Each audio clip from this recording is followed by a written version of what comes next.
साथियों नमस्कार।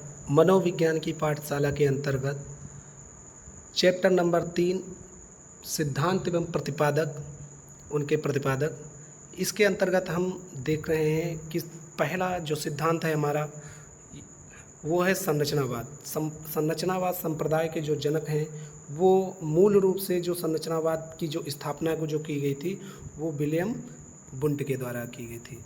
मूल रूप से जो संरचनावाद का जो स्थापना है वो विलियम वुंट के द्वारा की गई थी। जो विलियम वुंट हैं इन्होंने संरचनावाद की स्थापना की और उन्हीं के द्वारा इस संरचनावाद को आगे का कार्य करने के लिए इनके जो शिष्य थे वो टिचनर महोदय, उनके द्वारा इस संप्रदाय को आगे बढ़ाया गया। जो विलियम वुंट थे और इनके जो शिष्य थे टिचनर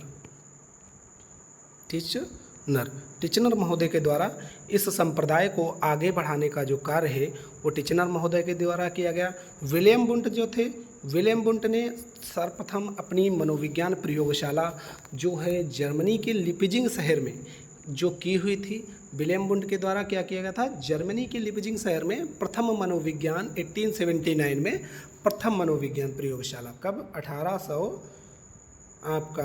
1879, ठीक है, 1879 में मनोविज्ञान की प्रथम प्रयोगशाला विलियम वुंट के द्वारा खोली गई थी। साथियों अगला है, नेक्स्ट हम देखते हैं कि जो मूल प्रवृत्ति का सिद्धांत, और ध्यान दीजिए, हाँ थोड़ा सा इधर बैक में आते हैं। जो विलियम वुंट हैं, विलियम वुंट, इन्हों अगर सिद्धांत में पूछा जाता है संरचनावाद संप्रदाय के जनक, और विलियम वुंट और टिचनर ये दोनों व्यक्ति आपको दिखाई दें, टिचनर ये दोनों व्यक्ति आपको यदि ऑप्शन में दिखाई देते हैं तो हम फर्स्ट प्रायोरिटी टिचनर को देंगे, क्योंकि संरचनावाद संप्रदाय को आगे बढ़ाने का जो कार्य किया गया था वो टिचनर महोदय के द्वारा किया गया, लेकिन इसकी जो नींव थी वो विलियम वुंट के द्वारा रखी गई हुई थी, जिसके कारण संरचनावाद अस्तित्व में आया। लेकिन टिचनर महोदय ने इस संरचनावाद को विस्तृत रूप दिया और इसको आगे बढ़ाने का कार्य किया। नेक्स्ट हमारा आता है मूल प्रवृत्ति सिद्धांत के जनक। मूल प्रवृत्ति सिद्धांत के जनक विलियम मैकडूगल हैं। विलियम मैकडूगल के बारे में कुछ और हम जानकारी को बताते हैं कि विलियम मैकडूगल ने अपनी पुस्तक the outline of psychology, the outline of psychology 1905, the outline of psychology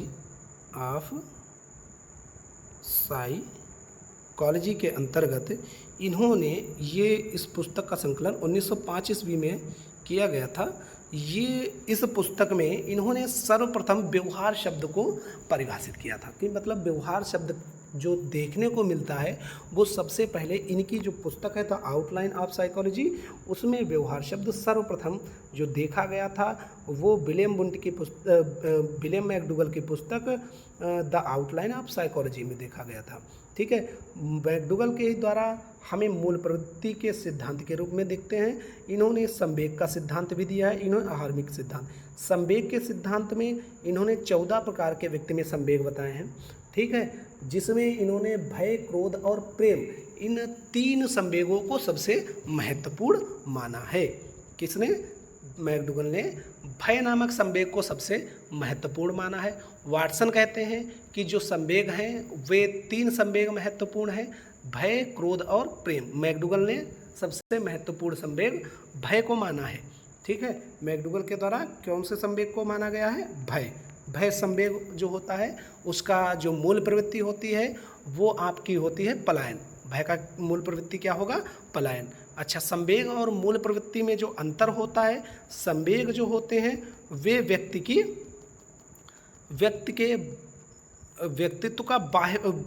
के बाह्य विचारों का बाह्य प्रदर्शन होता है। संवेग क्या होते हैं? व्यक्ति के बाह्य विचारों का प्रदर्शन जो है वो संवेग कहलाते हैं, ठीक है साथियों।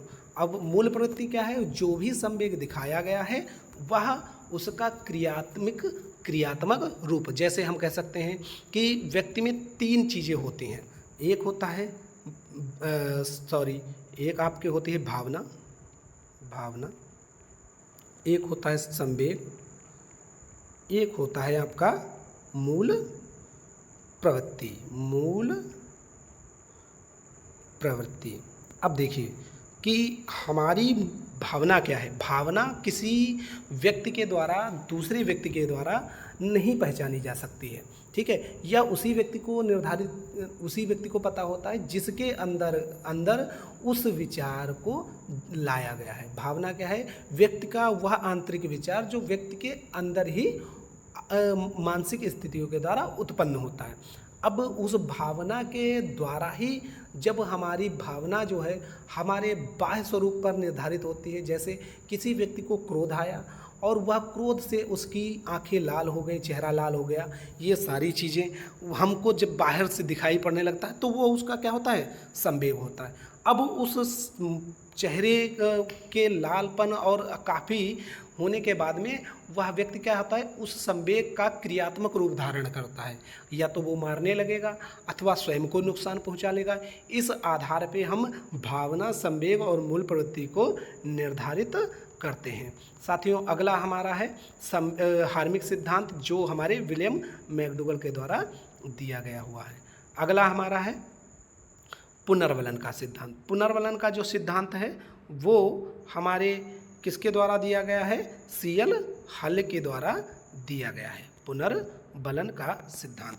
अब पुनर्बलन, प्रबलन, ठीक है, ये इससे हमको क्या पता चलता है, बल क्या निकलता है, बल। जब चले लगेगा बल और तब चलेगा हल, मतलब प्रबलन, पुनर्बलन, अंतर्नोद, चालक। जब लगेगा बल तब चलेगा, मतलब चालक का सिद्धांत किसने दिया, हल। तो हम कह सकते हैं जब लगेगा बल तब चलेगा हल। तो चालक का सिद्धांत किसके द्वारा दिया गया है, सीएल हल के द्वारा दिया गया है। व्यवस्थित व्यवहार का सिद्धांत किसके द्वारा दिया गया है, सीएल हल के द्वारा दिया गया है। सबलीकरण का सिद्धांत किसके द्वारा दिया, सीएल हल के द्वारा दिया गया है। अगला सिद्धांत है संपोषक का सिद्धांत। संपोषक का सिद्धांत सीएल हल के द्वारा ही। अंतर्नोद, प्रणोद, चालक, ये सारे सिद्धांत एक ही सिद्धांत के नाम है, ये सीएल हल महोदय के द्वारा दिए गए हुए हैं। नेक्स्ट आगे की ओर बढ़ते हैं। हमारा अगला सिद्धांत है सामाजिक अधिगम का सिद्धांत। सामाजिक अधिगम का जो सिद्धांत है वो अल्बर्ट बंडूरा के द्वारा दिया गया हुआ है। अल्बर्ट बंडूरा ने सामाजिक अधिगम का सिद्धांत दिया। उसी का दूसरा नाम है सामाजिक आंदोलन का सिद्धांत। इसको ही कहते हैं अनुकरणात्मक अधिगम का सिद्धांत, या हम इसे सामाजिक आंदोलन का सिद्धांत भी कहा जाता है। इसके अंतर्गत क्या किया, बंडूरा ने समाज में अनुकरणात्मक, बालक समाज में जैसा व्यवहार देखता है उसी व्यवहार के आधार पे अपने व्यवहार को निर्धारित करता है, अधिगम। साथियों, अगला है आपका कि उस से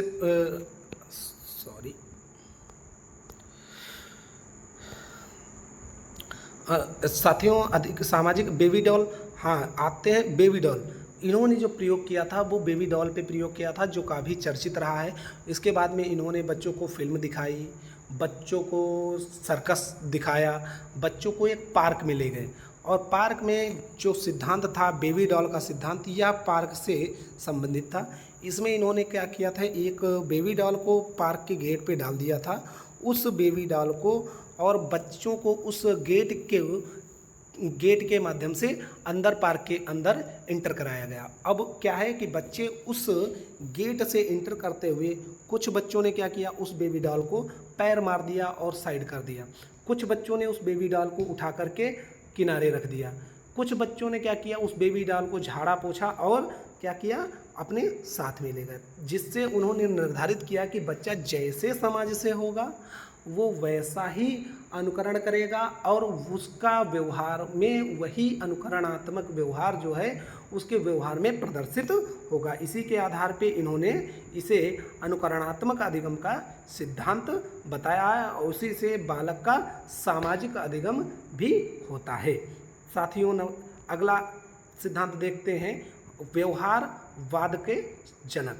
व्यवहारवाद के जनक जो हैं हमारे वाटसन महोदय हैं। कौन है? वाटसन महोदय। वाटसन महोदय ने क्या कहा है कि तुम मुझे बालक दो, मैं उसे चोर, वकील, इंजीनियर, डॉक्टर कुछ भी बना सकता हूँ। किसके द्वारा? व्यवहार के द्वारा। व्यवहार के द्वारा मतलब इन्होंने वंशानुक्रम को महत्वपूर्ण ना मान करके इन्होंने वातावरण को ज़्यादा महत्वपूर्ण माना है। कहा है कि जैसा वातावरण होगा बालक का जो विकास होगा वैसा ही होगा। इसी के आधार पे इन्होंने एक और जो आगे बात कहते हैं कि अनुबंधन की जो बात है, इन्होंने भी अनुबंधन पर एक सिद्धांत दिया हुआ था, प्रयोग किया हुआ था, अल्बर्ट। ठीक है, अल्बर्ट नामक जो बालक था उस पर इन्होंने प्रयोग किया। जो एक समय पे क्या हुआ कि उस छोटा था, बालक छोटा होता है तो उसको ये खरगोश का बच्चा दिखाते हैं और पीछे से एक भयानक सी आवाज़ छोड़ देते हैं। उस आवाज़ को सुन करके बालक डर जाता है। ऐसा लगातार यह करते रहते हैं। एक समय ऐसा आता है कि बच्चे को सफ़ेद और सुनहरी वस्तु को दिखाया जाता है और वह बच्चा देखने के मात्र से ही क्या होता है? डर जाता है। तो इस रूप से हम कह सकते हैं कि बालक जो है, बालक में अनुबंधन स्थापित किया जो चर्चित नहीं रहा, परंतु इन्होंने कहीं तक अनुबंधन पर कार्य किया है। अगला सिद्धांत आता है SOR सिद्धांत, स्टिमुलस ऑर्गेनिज्म रिस्पांस। स्टिमुलस का अर्थ है उद्दीपक, ऑर्गेनिज्म का मतलब है प्राणी और रिस्पांस का मतलब है अनुक्रिया। प्राणी में उद्दीपक एवं अनुक्रिया के फलस्वरूप जब प्राणी क्या है उद्दीपक के प्रति अनुक्रिया करता है तब उसमें क्या होता है? संबंध स्थापित होता है। अधिगम के बीच में संबंध स्थापित करने के लिए इन्होंने कहा कि प्राणी में अनुक्रिया और उद्दीपक के मध्य में प्राणी का होना आवश्यक है। अगला इन्होंने जो सिद्धांत दिया है वो मनोवादी सिद्धांत दिया है। कौन सा सिद्धांत दिया है? मनोवादी। व्यवहार का संप्रत्यय जो है वो किसके द्वारा दिया गया है? वाटसन महोदय के द्वारा दिया गया है। साथियों, अगला है हमारा SOR संप्रत्यय का प्रतिपादक। अब देखिए, इससे पहले आपने देखा कि जो SOR का संप्रत्यय सर्वप्रथम जो दिया था वो वाटसन महोदय ने दिया था, परंतु SOR संप्रत्यय का प्रतिपादन है, इसको आगे बढ़ाने का जो कार्य श्रेय है वो वुडवर्थ महोदय के पास में जाता है। वुडवर्थ महोदय ने इस पर वर्क किया। इसीलिए अगर यदि आपको ऑप्शन में वुडवर्थ और वाटसन दोनों लोग दिख जाते हैं तो हमको वाटसन ना लगा करके हमको क्या करना है? हमको वाटसन को ना लगा करके हमको वुडवर्थ को चुनना है। वुडवर्थ, यदि वुडवर्थ नहीं दिए हैं तो हम वाटसन की तरफ में सेकेंड प्रायोरिटी में जाते हैं। अगला हमारा सिद्धांत आता है स्मृति बाधा सिद्धांत। स्मृति बाधा सिद्धांत, जब हम किसी चीज़ को रिवैक करते हैं अथवा स्मृति में धारण करते हैं और उसमें यदि उसको धारण करने में हमें बाधा उत्पन्न होती है तो वो स्मृति बाधा सिद्धांत कहलाता है, जिसको देने वाले मूलर व वुडवर्थ महोदय। मूलर ने इस पे कार्य किया है और इनका सहयोग जो है वुडवर्थ महोदय के द्वारा किया गया है। नेक्स्ट आगे देखते हैं मनोविश्लेषणवाद के जनक। मनोविश्लेषणवाद मतलब यह जो सिद्धांत है वो फ्रायड महोदय के द्वारा दिए गए हैं। मनोविश्लेषणात्मक सिद्धांत हम इसे कह सकते हैं, या मनोविश्लेषणवाद के जनक के रूप में हम फ्रायड महोदय को देते हैं। फ्रायड महोदय ने मनोविश्लेषण पे कार्य किया है, या हम कह सकते हैं मनोविश्लेषणात्मक सिद्धांत पे कार्य किया है। इन्होंने व्यक्ति में 3 प्रकार के मन और 3 प्रकार के व्यक्तित्वों को बताया है, जिसमें 3 प्रकार के जो मन हैं वो हमारे हैं अचेतन मन,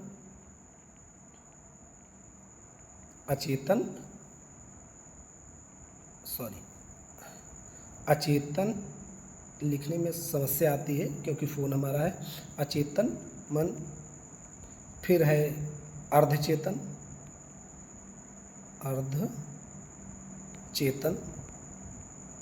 और तीसरा इन्होंने बताया है चेतन। ये 3 प्रकार के मन के बारे में जो बात है वो किसके द्वारा की गई है? फ्रायड महोदय के द्वारा की गई है। अचेतन मन, जो अचेतन मन है वो हमारा ऐसा मन है जिसमें दमित इच्छाएं, ठीक है, सुखकरवादी होता है। ये दमित इच्छाएं इसमें होती हैं, सुखकरवादी होता है। ये किसी चीज़ को किसी भी साम दाम दंड भेद किसी भी प्रक्रिया के द्वारा व्यक्ति की इच्छाओं की पूर्ति की बात जो है वो अचेतन मन ही करता है। या हम कह सकते हैं कि इच्छाओं की जननी जो है वो हमारा किस प्रकार कौन सा मन है? अचेतन मन। इसमें व्यक्ति अपनी इच्छाओं की पूर्ति करता है या राक्षसी प्रवृत्ति का होता है। अगला हमारा है चेतन मन। अगला हमारा है अर्धचेतन मन। अर्धचेतन मन जो होता है यह क्षणिक होता है। अर्धचेतन जो मन है वो कैसा होता है? क्षणिक होता है। अर्धचेतन मन जो होगा वो कैसा है? क्षणिक होता है। तो अर्धचेतन जो है वो किस पर कार्य करता है? अर्धचेतन मन जो है वो हमारे वास्तविकता के सिद्धांत पर, अर्धचेतन मन हमारा किस पर कार्य करता है? वास्तविकता के सिद्धांत पर कार्य करता है। और इसमें वास्तविकता को निर्धारित करते हुए ये पुल का कार्य करता है। जैसे एक व्यक्ति है जो क्या करता है कि किसी भी एक हलवाई की दुकान पे गया, ठीक है।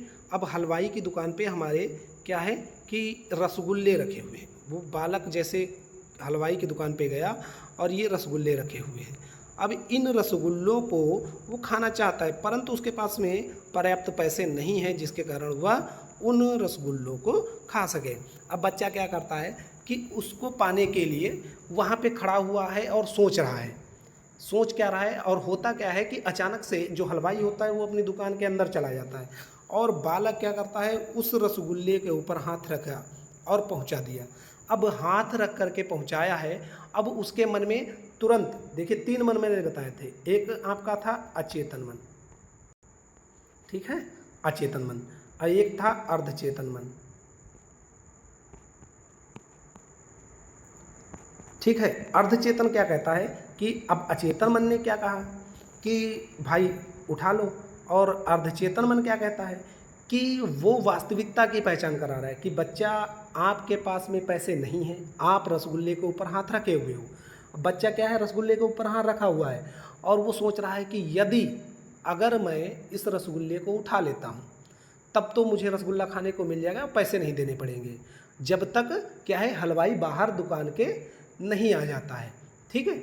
और यदि हलवाई ने खाते हुए मुझको देख लिया या पकड़ लिया तो हमारी पिटाई होगी। तो इस प्रकार से क्या है, ये अर्धचेतन मन है वो उसको पहचान कराता है कि वास्तविकता क्या है।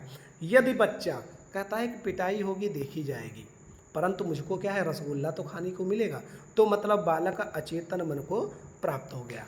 अब क्या है, इसमें जबरदस्ती से पूरी की गई इच्छाएं हैं। अब चेतन मन क्या कहता है? चेतन मन यह कहता है कि बच्चे ने सोचा कि चलो आज पैसे नहीं हैं, कल हम खा लेते हैं आके, हमको चोरी नहीं करनी चाहिए। बच्चा आदर्शवादी विचारधारा पर चला गया है, चेतन मन को प्राप्त हुआ है। इस प्रकार से हमने देखा कि बच्चे में या व्यक्ति में 3 प्रकार के मन पाए जाते हैं, जैसे अचेतन मन, अर्धचेतन मन और चेतन मन। अर्धचेतन हमारा जो है वो वास्तविकता के सिद्धांत पर कार्य करता है और जो चेतन मन है वो सुखवादी सिद्धांत पर कार्य करता है, ये राक्षसी प्रवृत्ति का होता है। अगला हमारा है मनोविश्लेषणात्मक सिद्धांत। मनोविश्लेषणात्मक सिद्धांत के अंतर्गत हमने बात की, और ये व्यक्तित्व के अंतर्गत ये 3 प्रकार के जो मन है 3 प्रकार के व्यक्तित्व में परिवर्तित हो जाते हैं। जो अचेतन मन होता है वो हमारे इदम की ओर जाता है, जो अर्धचेतन होता है वो अहम की तरफ जाता है, और जो आपका चेतन मन होता है वो पराहम की तरफ चला जाता है। इसे हम इड ईगो और सुपर ईगो के रूप में देखते हैं, ठीक है। अगला नेक्स्ट है हमारा स्वप्न विश्लेषण विधि। स्वप्न विश्लेषण, इसमें व्यक्ति के सपनों का विश्लेषण किया जाता है। इसमें क्या किया जाता है, व्यक्ति के सपनों का विश्लेषण किया जाता है। इसमें व्यक्ति के सपनों का विश्लेषण किया जाता है, उन सपनों के आधार पे उसके व्यक्तित्व का निर्धारण किया जाता है। स्वतंत्र सहचर में क्या है कि इसमें व्यक्ति को अर्धचेतन अवस्था में ले जाया जाता है और उस अर्धचेतन अवस्था के आधार पर क्या होता है, उसके मन में दबी हुई इच्छाओं को पूछा जाता है और उसके व्यक्तित्व का निर्धारण किया जाता है। नेक्स्ट आपका आता है हमारा वास्तविकता का सिद्धांत। अभी मैंने बताया है वास्तविकता का जो सिद्धांत है वो हमारे किस पर कार्य करता है, अर्धचेतन मन के आधार पर कार्य करता है। वो पुल का कार्य करता है, वो चेतन और अर्धचेतन दोनों की स्थितियों के बारे में बताता है। ये सारी चीज़ें आपको फ्रायड के सिद्धांत के अंतर्गत देखने को मिलती हैं। साथियों, इसी के आधार पे हमारा अगला वीडियो चौथी सीरीज में आपको नेक्स्ट सिद्धांत एवं प्रतिपादक के रूप में मिलेगा। हमारा छोटा सा प्रयास आप लोगों को कैसा लगा है वो कमेंट के माध्यम से हमको बताएंगे, और उसमें कितना और बेहतर किया जा सके अपनी अपनी राय को साझा करते हुए साथियों सभी लोग हमारा मार्गदर्शन करेंगे। धन्यवाद। Good night.